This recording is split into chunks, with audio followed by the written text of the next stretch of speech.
Hi, everyone. My name is Mvundura. I'm a health economics technical advisor at PATH. I'll be presenting this talk together with my colleague Anna-Lea Kahn from the World Health Organization. The title for our presentation is The Cost Effectiveness of Delivering Vaccines Through a Controlled Temperature Chain Approach. Anna-Lea, over to you. Hello to everyone who has joined, and thank you for listening in. So I'm Anna-Lea Kahn from the WHO's Immunization Department, where I'm a member of the Product Delivery and Research team. So the controlled temperature chain, CTC, has been covered extensively in the previous two TechNet conferences, but just in case you're new to this concept, that the most important details to understand about CTC use of vaccines is that it allows you to take a thermostable vaccine out of the cold chain for use at ambient temperatures. Typically, this means in temperatures anywhere up to 40 degrees Celsius and for a minimum allowed duration of 3 days, though often products can stand higher temperatures and a longer number of days. A vaccine can only be taken out of the cold chain for CTC use one time, after which your product must be either used or discarded. So you cannot press the pause button or return the product to the cold chain. And depending on the vaccine, you will have different lengths of times and maximum temperatures that can be endured. And this is something that must be approved by both an NRA and the WHO pre-qualification process. And implementation of CTC also requires specific temperature monitoring tools. First of all, you have the VVM to track accumulated heat exposure. And then you also have what we call a peak threshold temperature indicator, or PTTI, which tracks whether your product has been exposed to temperatures exceeding the permitted threshold. And among the reasons that CTC is so appealing are that you can gain increased vaccine delivery efficiencies, reduce burden on healthcare workers, reduce delivery costs, and finally improve vaccine coverage and equity, which is really our ultimate goal here. And these benefits are especially felt in campaign and special strategy contexts. So our general aim when applying a CTC delivery approach is really to ensure a high quality implementation effort, which takes maximum advantage of the flexibility and benefits offered by CTC while minimizing any associated risks. So today we have already 3 different products which are fully labeled for use in a CTC. And when I speak of CTC labeling, I mean that in a regulatory sense, meaning it's fully approved for use in this way, and that is reflected in the storage parameters printed in the product leaflet that accompanies the vaccine. So Menafravac was the CTC trailblazer when it got approved for CTC use back in December 2012. And this meningitis A vaccine can tolerate temperatures up to 40 degrees Celsius for anywhere up to 4 days.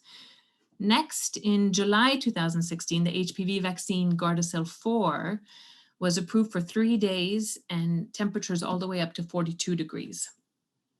And then finally, 2 years ago, the oral cholera vaccine Shankle joined the ranks of CTC-qualified vaccines with an allowed CTC excursion duration of 14 days at a maximum temperature of 40 degrees Celsius.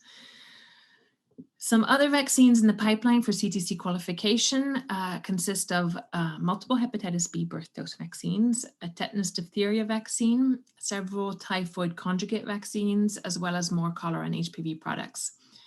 And in addition to that, there's also the potential for a rabies vaccine to be relabeled as CTC compliant.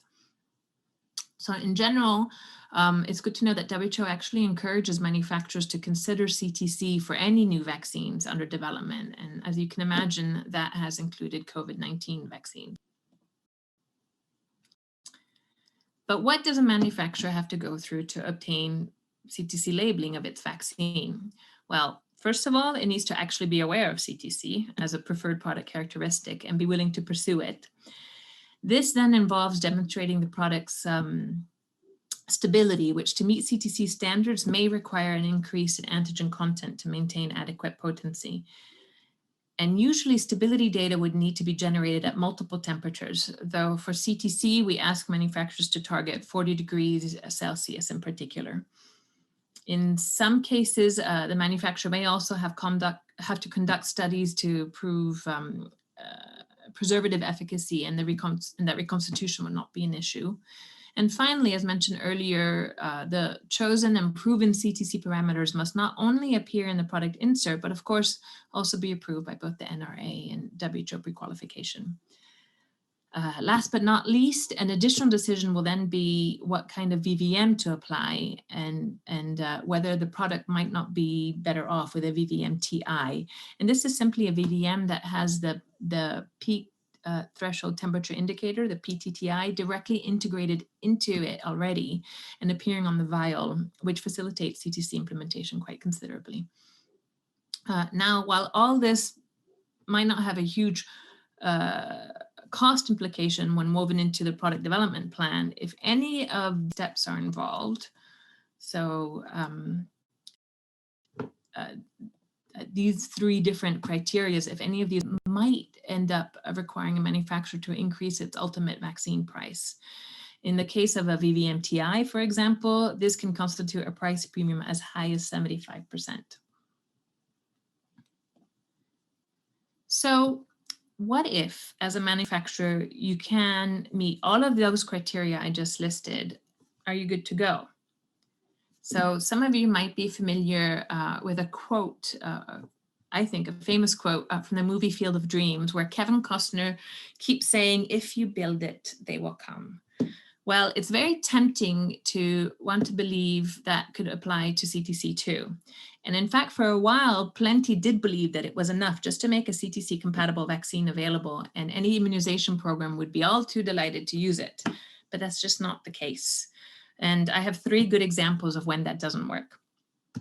So first of all, there's the scenario of an incompatible use case. In 2015, pneumococcal vaccine was licensed for use in a CTC. And while we were initially very excited to finally have another vaccine labeled for CTC, which by the way was even one of the progress indicators of GVAP, we very quickly realized, though, that this was not the big win we had thought it would be. And the reason is simply because this was a vaccine that got delivered in a routine schedule along with other vaccines that still require the cold chain. So there was no way to really take advantage of the CTC labeling. And this ended up being a real life example of a product that never got implemented with CTC because it simply didn't match up with the program needs, which must always be taken into careful consideration when developing products for low and middle income countries. So that was a very important lesson early on in the CTC workstream. Our second example has to do with unsuitable presentation. So our real life example in this case has been the measles vaccine, which according to studies conducted by MSF is actually quite a stable vaccine. But the issue here is that programs tend to rely on multi-dose vials for measles delivery. But at higher temperatures, you're running a serious risk of contamination. So CTC is only feasible in a single dose presentation, which is again not suitable for low and middle income countries because of poor cost effectiveness. To put things in perspective, right now, the average cost of a dose of measles vaccine in 10-dose presentation is between 24 and 32 cents, depending on the manufacturer. If you switch to a 5-dose vial, you're looking at around 40 cents per dose. So you can imagine how much more expensive a single dose vial would be, not to mention the implications on cold chain volume capacity. So again, as appealing as CTC is for measles, as much as we would like to see measles in a CTC, it's just a no-go because of the required presentation.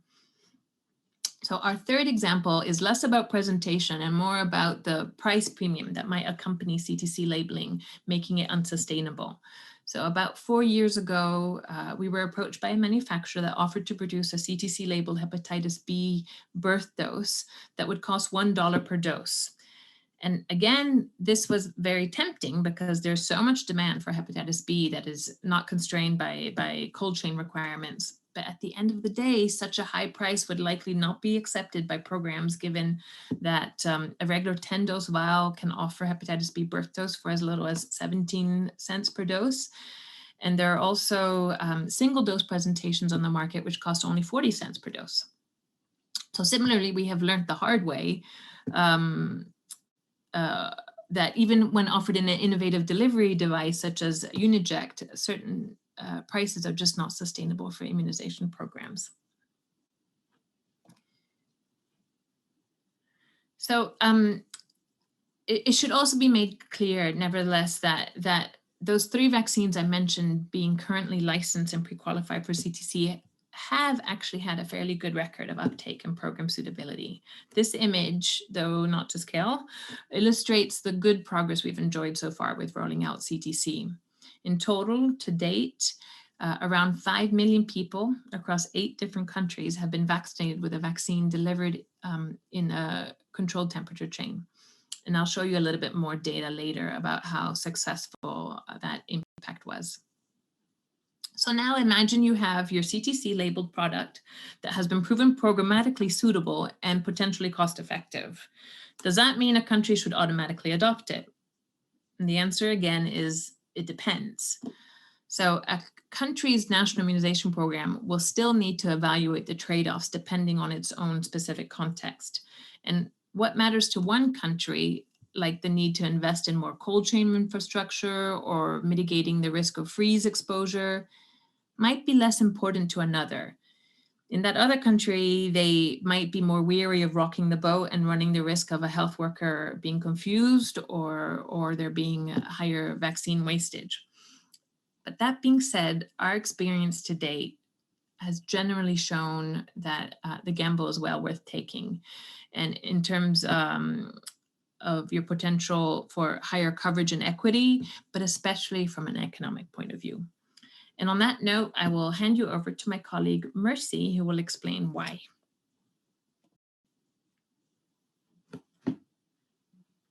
Thanks so much, Anna-Lea. I will now discuss the potential programmatic cost implications of the controlled temperature chain approach versus the traditional cold chain. As mentioned earlier, with the traditional cold chain approach, vaccines are stored in the cold chain at between 2 and 8 degrees at the time of vaccine administration. So I compare in this slide using that traditional cold chain to using the CTC. So in this graphic, I show the programmatic cost implications to be impacted that are likely to be impacted when using the CTC in the first column. In the second column are the examples of the cost components that may be impacted by the use of the CTC approach. And then in the last column, I show how these costs are likely to change when using the CTC approach versus when using the cold chain approach. I do not show on this graphic the programmatic implications on vaccine price, as that has been well covered by Anna-Lea. And as Anna-Lea mentioned, when using the CTC approach, if the vaccines do not have vaccine val monitors combined with peak threshold indicators, then a separate peak threshold temperature indicator or PTTI card is needed.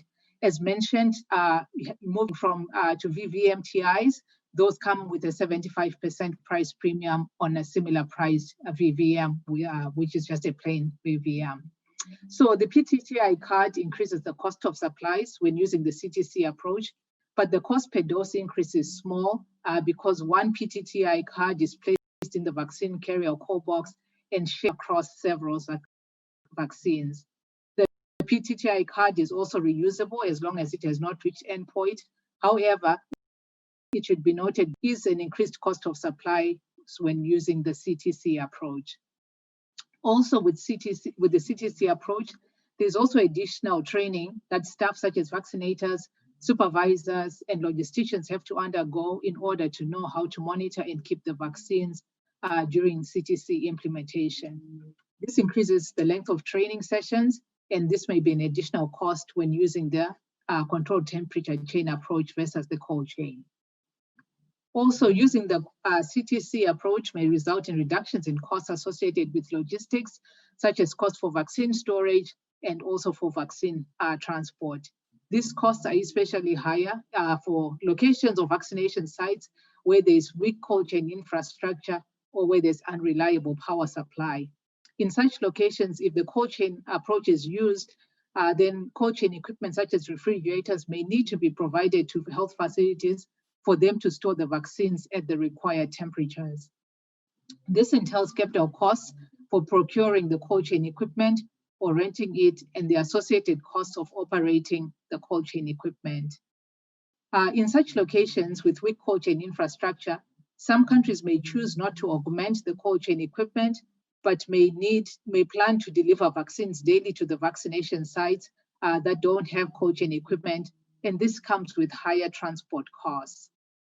In addition, during vaccination sessions, the costs associated with these trips to replenish ice, which may happen when you're using the traditional cold chain approach, may be removed when using the CTC approach. So another potential saving associated with CTC. Another also place where costs can be reduced is logistics staff time.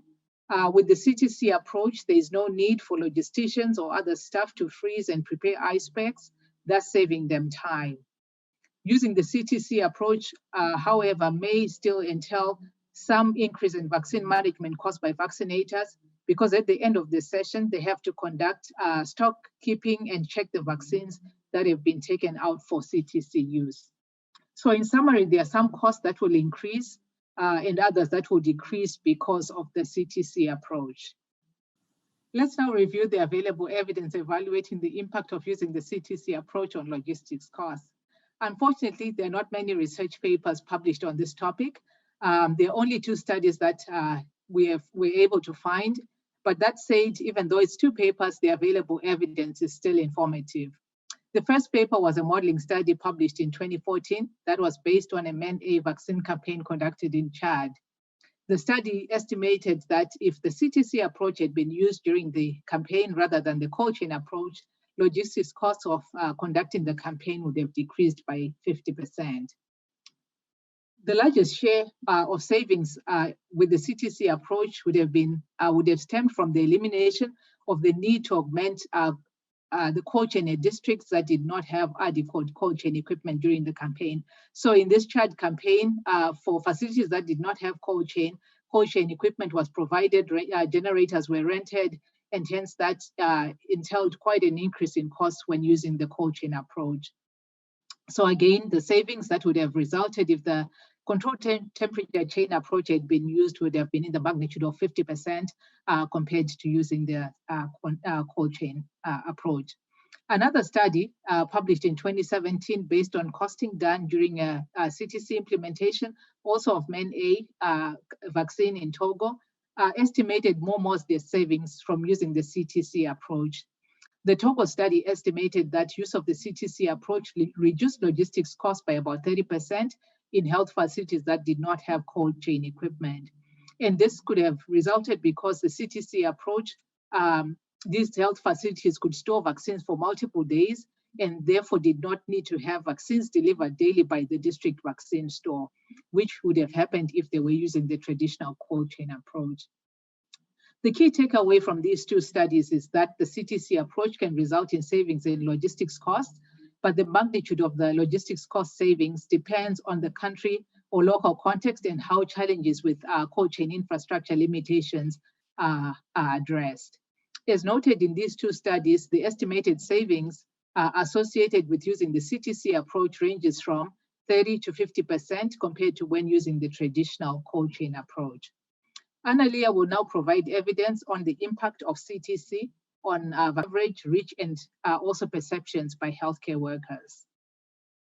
Over to you, Anna-Lea. Thank you, Mercy. In both the cases of CTC-based delivery of meningitis A and HPV, we found very positive results. And back in 2014, we conducted several meningitis A campaigns in West Africa, relying on CTC in part. And through that experience, we found that healthcare workers had no trouble adapting to the approach. And while there was no quantifiable difference in coverage rates thanks to CTC, there was in terms of ease of delivery. Furthermore, the potential risks associated with CTC proved to be inconsequential, namely no increased wastage, which is the highest risk associated with this delivery approach. In Uganda, on the other hand, where we implemented CTC with HPV delivery in late 2017, we did manage to demonstrate positive impact on both the burden on healthcare workers, but also more importantly on coverage and access.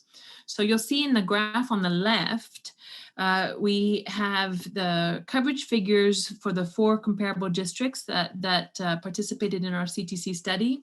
And each one that's in a yellow circle represents where we had implemented CTC, while the other 2 are the districts that served as our control, where we relied on the standard cold chain. But you'll see that the coverage in each of the CTC districts compared to the control district was considerably higher in terms of percentage. We noticed similar trends in the reporting by healthcare workers of their experience in being able to access out-of-school girls more easily when not constrained by the cold chain. There was also reason to believe that CTC alleviated some of the cold chain equipment and supply chain costs, since we encountered a number of occasions where alternative storage arrangements had to be made in controlled districts due to a lack of functioning refrigerators. And lastly, I also want to make a quick comment on the kind of impact that we could not measure so easily, but which really matters a lot and ultimately could have important cost implications too. And that is the motivation of healthcare workers. So put simply, CTC made their jobs easier. And as most of you know, these are important jobs carried out by often under-resourced but very dedicated personnel. So when you come along with an innovation that is going to make their lives easier, you end up with a more motivated vaccinator. And that's rather hard to put a price on, but certainly goes a long way in improving coverage and equity. So back. Thanks, Anna-Lea. Let's now review the existing cost effectiveness of using the CTC approach.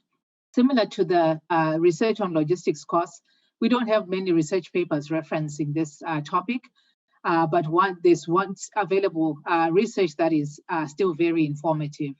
The available study was a global modeling study done to evaluate the potential cost effectiveness of the CTC approach when used for Hep B birth dose delivery. The study assumed that using the CTC approach would increase the reach and coverage of vaccines by 10%, and also assumed that extending reach and coverage through using the CTC approach would result in a doubling of the vaccine delivery cost compared to when using the cold chain. The study found that the CTC approach was cost saving in 4 of the 6 WHO regions modeled. That is, using the CTC approach would cost less and also would have greater health benefits than the comparator of not using the CTC approach. So not only would it save the program costs, but it would also be highly beneficial in terms of the health impact. They also found that in the other 2 regions, using the CTC approach would be highly cost effective. So the key takeaway from this paper is that this use of the CTC approach for Hep B birth dose vaccine delivery is likely to be cost saving or highly cost effective if coverage gains can be achieved due to expanding the reach of vaccines. Next slide, please. In summary, while there are potential cost increases with the CTC approach, such as the potential for a price premium as explained by Anna-Lea, the higher cost of supplies, such as supplies for the PTTIs, and also the higher service delivery costs associated with delivery strategies that are enabled by using the CTC approach. There are also potential benefits associated with using the CTC approach and cost savings as a result. As explained, these potential savings come from the lower logistics costs, which is seen through the 2 studies reviewed, the potential for increased reach of vaccines and hence higher coverage, and then also the increased reach and coverage could result in lower vaccine preventable disease burden. Therefore, the CTC approach is likely to be cost effective even if there is a vaccine price premium associated with CTC labeling, as long as the price premium is not exorbitant, as explained earlier again by Anna-Lea. Next slide, please. But what needs to happen as we continue to advance the CTC agenda, given its likely cost effectiveness? Firstly, there needs to be an increase in the number of priority vaccines that are labeled for CTC use. This can be done through raising manufacturers' awareness of country preferences and priority vaccines, which could address immunization program challenges if they were labeled for CTC use. Manufacturers also would respond by being willing to avail these priority vaccines following the process outlined by Anna-Lea for the prerequisites for CTC labeling for vaccines. There is also need for market shaping to increase demand for CTC labeled vaccines. As we saw in this presentation, historically, there have been some price premiums on CTC labeled vaccines, which have been unacceptable and unsustainable for purchasers and programs. Therefore, market shaping, including price negotiations, would help to ensure that the prices for CTC labeled vaccines are acceptable and sustainable.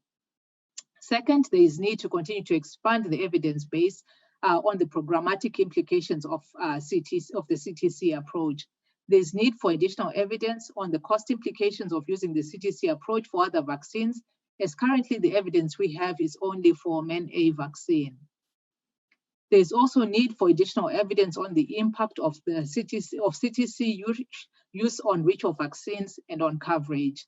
On this note of increasing evidence, I want to mention a study that was shown in the graphic presented earlier by Anna-Lea on work that is planned for Zambia later this year, which will provide evidence on the costs and coverage implications of using the CTC approach for oral cholera vaccines.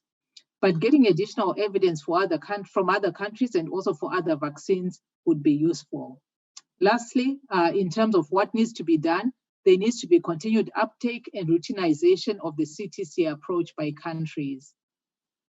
This can be done through the adoption of CTC use beyond pilots and also through multiple implementations of the CTC approach for several vaccines in the same country, which would show growing comfort and confidence in using the CTC approach for vaccines that are labeled to be able to be used under that approach. So it's a call for action to all of us. Next slide, please. So thank you for listening to our presentation. And so that's the end of our presentation. And we have placed our contact information here for Anna-Lea and myself. And also please note that WHO leads the global agenda for CTC through a dedicated group. So as a summary of our presentation, I hope that this presentation has helped you better understand the potential cost effectiveness and value for money associated with using the controlled temperature chain approach. Thank you again for your attention.